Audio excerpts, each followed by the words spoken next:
Welcome to the Shadow Talks. Without wasting time, let's go to the video.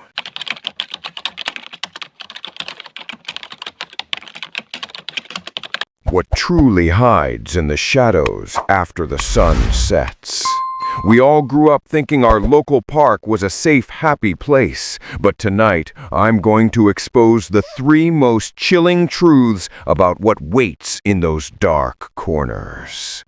Back before our phones took over, we actually had to go outside as kids. I was about 13, and my friends and I were always out on our bikes.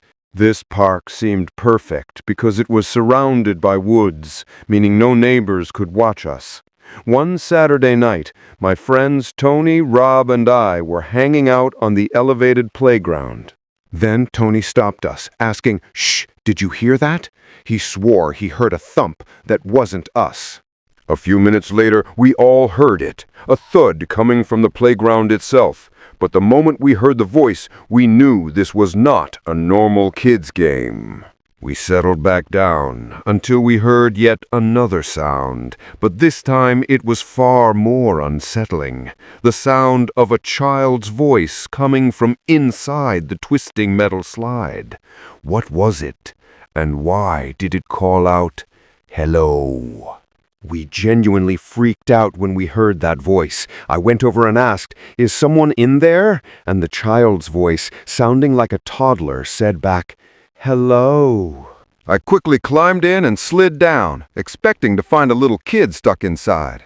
But when I reached the bottom, the slide was completely empty. We checked every possible hiding spot, and there was absolutely no one around. But all of us froze when we heard the same voice once again from the empty slide, this time saying, "Catch me." We bolted for our bikes and pedaled faster than we ever had back to my house. But the most terrifying part wasn't the voice. It was what happened after we ran. We were catching our breath in my backyard when we heard a knocking on the gate. I asked who it was, and an unfamiliar woman's voice asked, "Were you guys just at the park before?" I peeked through a crack, and what I saw made my blood run cold. A middle-aged woman standing there with a big, wide, creepy grin on her face, already looking right at me through the crack. Who was this woman, and how did she know we were at the park? If you think a strange voice is bad, wait until you hear about the predator who uses silence as his weapon.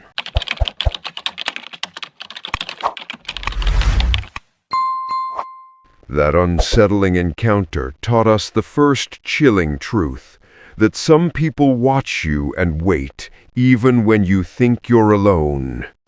Just a few years later, in the summer of 2018, I experienced the second truth. I was walking alone in my local park late one Friday night after work. At first it was peaceful, but then I noticed a man sitting on a bench. He was wearing a hoodie pulled up over his head, and as I passed, I realized he wasn't looking ahead. He was staring right at me.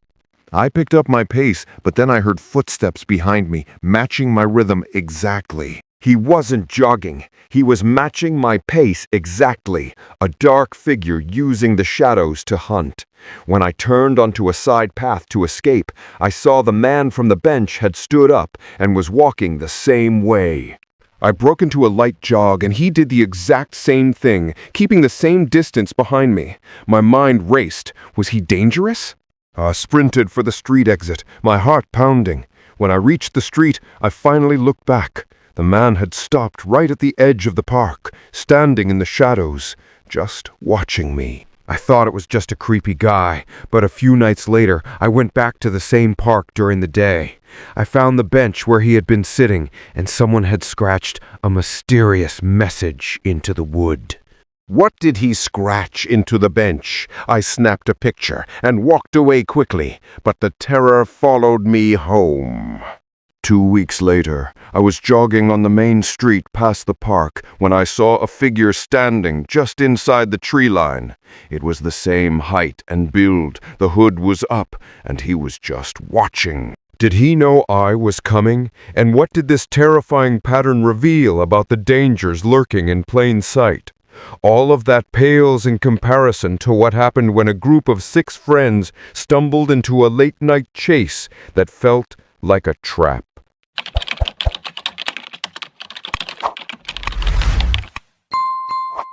This brings me to the third and most dangerous truth. This event happened less than a day ago. Myself and 5 friends were hanging out late at night at a popular park. We decided to go to a more private, hidden section of the park, called the Loop. We walked in and noticed several cars parked with their lights off. Suddenly, a small truck behind us started moving with its headlights off. It made a U-turn and headed straight for us. We hid behind some trees. The truck drove slowly past, then made another U-turn and stopped. Our stomachs sank.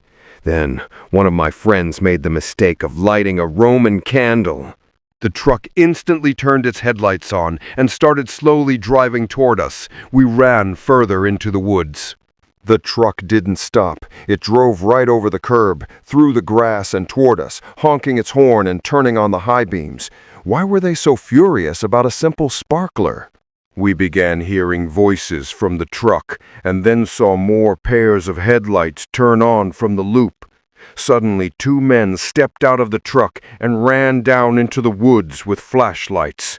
We realized we were trapped, with one group searching from the front and another searching from the road above us. We lay flat on the ground, hiding. After about 15 minutes, the truck drove away. We regrouped with one friend, and he told us something that made us sprint faster than before. As one of the men ran past him, he saw the man was carrying what looked like a knife or some kind of weapon. This wasn't about fireworks. This was a hunt. We ran as fast as we could to the main road. We don't know who those people were or why they made such an effort to hunt 6 people in the woods, but we know it wasn't good. The 3 chilling truths are clear. You are never alone. They operate in silence, and the line between a park and a predator's trap is dangerously thin. Don't go outside tonight. If you like this video, don't forget to subscribe my channel. See you on next videos. Till then, goodbye.